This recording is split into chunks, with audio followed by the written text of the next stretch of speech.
When dealing with sustainable energy and the biomass, one always has to take a global perspective for a starting point. And the global perspective is to start with the world being a sphere with a circumference which is about equal to 40,000 kilometers. Now, making use of old knowledge from school, one might state that the circumference of a circle equals 2 pi r. So 2 pi r equals then 40,000 kilometers. That means that the radius is 40,000 kilometers divided by 2 pi, which is approximately equal to 4 over 6 multiplied 10,000, which is in turn approximately equal to 6,666 times 0.66666. Now we know that pi is a little bit larger than 6, so the radius is a little bit smaller. So let's assume that the radius is about 6,500 kilometers. Now, the area of a sphere, the total area of a sphere, equals 4 pi multiplied the radius squared. So if we say that 4 pi is about 12, and we then say that this becomes 12 multiplied 6,500 squared, and we can say that this is 12 multiplied 6.5 squared multiplied 1,000 squared.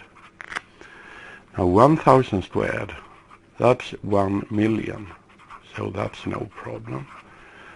And 6.5 squared is something in between 6 squared, which is 36, and 7 squared, which is 49. So let's assume 42 for 6.5 squared. And then we get 12 multiplied 42 multiplied 1 million. Now 12 times 42, that is approximately 500. So what we get here is that the total area of the world is approximately 500 million square kilometers. Now you remember from school that the area of the world is mainly sea, and there's only a little bit of land. So we assume 30% land out of these 500 million square kilometer, and that means that the total land area will become 150 million square kilometers. Assume now that we are 6 billion people. 6 billion people. In reality, by now, we are about 7 billion, but let's assume 6 billion for simplicity. And let's also state that 150 million square kilometers equals 0.15 billion square kilometers. Then we can divide 6 billion, or we can divide the land area 0.15 billion square kilometers with 6 billion people, and what we then arrive at is, since the billions will cancel, is that we have 0.15 square kilometers to split between 6 persons.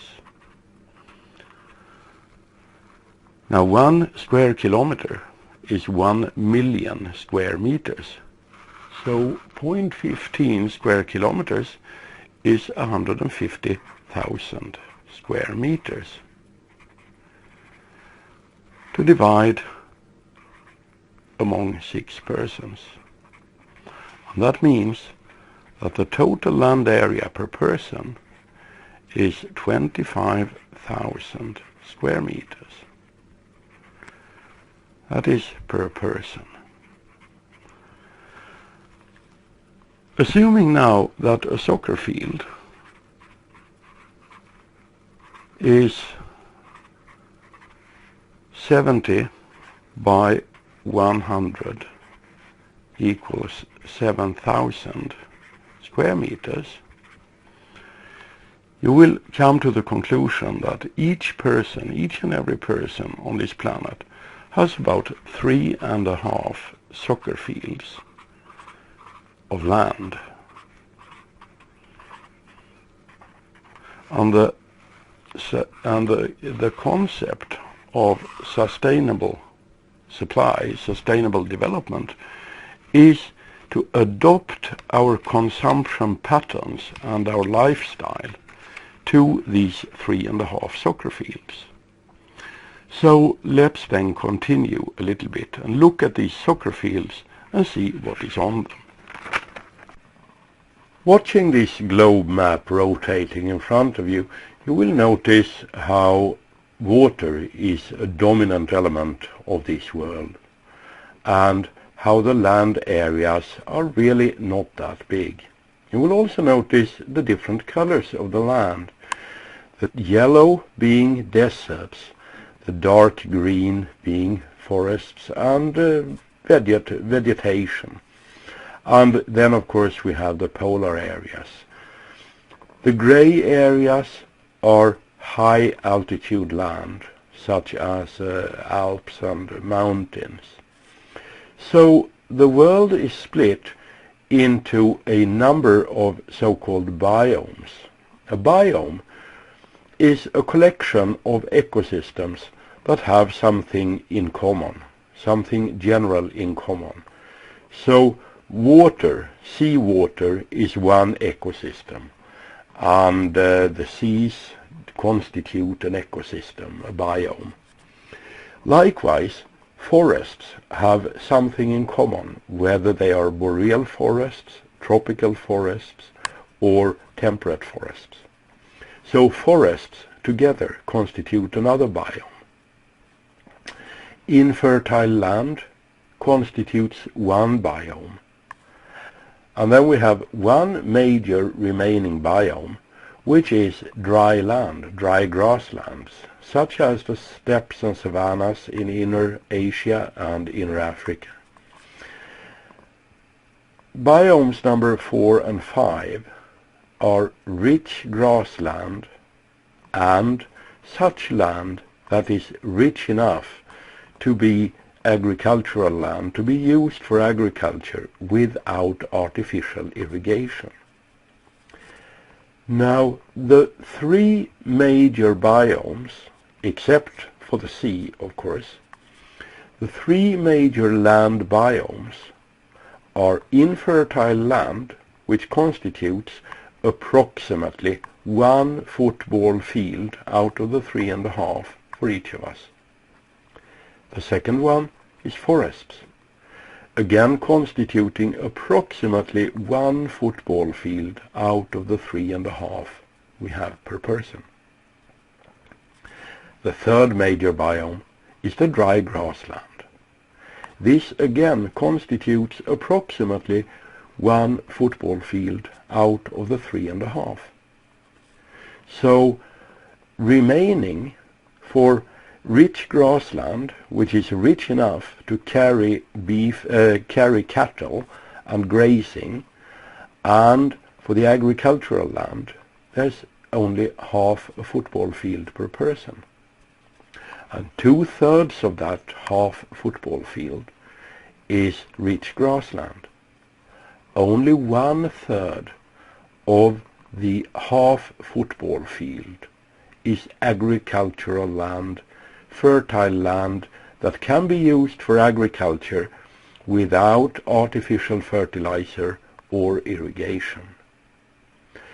So this was the size of the world when we were 6 billion people.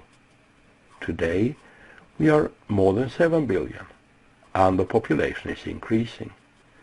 So our individual share of the world is successively decreasing down to about 3.1 as it is today, and decreasing successively.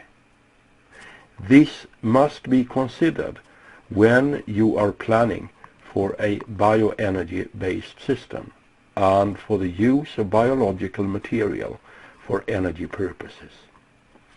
You may not, under any circumstances, compete with the agricultural land that is available for food and fiber production. So we have, each person has 3.5 soccer fields,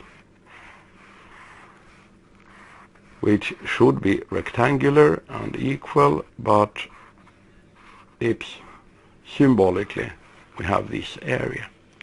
And what is on that land area? This is the land area that each of us has at his or her disposal to live from. And on this land we have to produce everything we need. Now the first one is infertile. So this one is deserts, it's snow, it's ice, etc. It's completely infertile land. The second soccer field is basically forest. So this is forest resources. We have the boreal forest, the taiga forest, we have the temperate forest, and we have the tropical forest. And they will make up for about 1 soccer field per person. The third soccer field is mainly meager grassland. So here we have too little nutrients or too little water to be productive agricultural land. It's good enough for grazing sheep, grazing goats, grazing yaks and animals like that, but it's not good enough for grazing cattle. About 2/3 of the remaining land is rich grassland. So this is where we can graze cattle to grow hamburgers, and this is the cattle grazing land. And this little bit, 1/6 of a soccer field, is actually the agricultural land. Now, thinking about the world in this perspective, 3.5 soccer fields, whereof 1/6 is agricultural fertile land, you will realize that energy crops fall out of the discussion completely. Energy crops can be included in the energy system if they are included in a crop rotational scheme to maintain the productivity of this part of the land. But setting this part of the land aside specifically for a continuous production of energy crops seems a little bit stupid, since this is the resource we have to grow our food and to grow our clothes. Fiber and food should be grown on this land, not fuel. So this is a starting point within this course, that for a sustainable development, the energy crops and the energy raw material has to be produced on forest land or on the backland, the meager grassland, and not from the agricultural land. That means that the resources we have are residues from forestry and silviculture. They are residues from agriculture, and they are such plants that can be grown on the meager land that is available for us. But crops that need to be grown on fertile land, such as corn, such as maize, for example, should not be used for energy purposes, simply because we have too little land on this planet.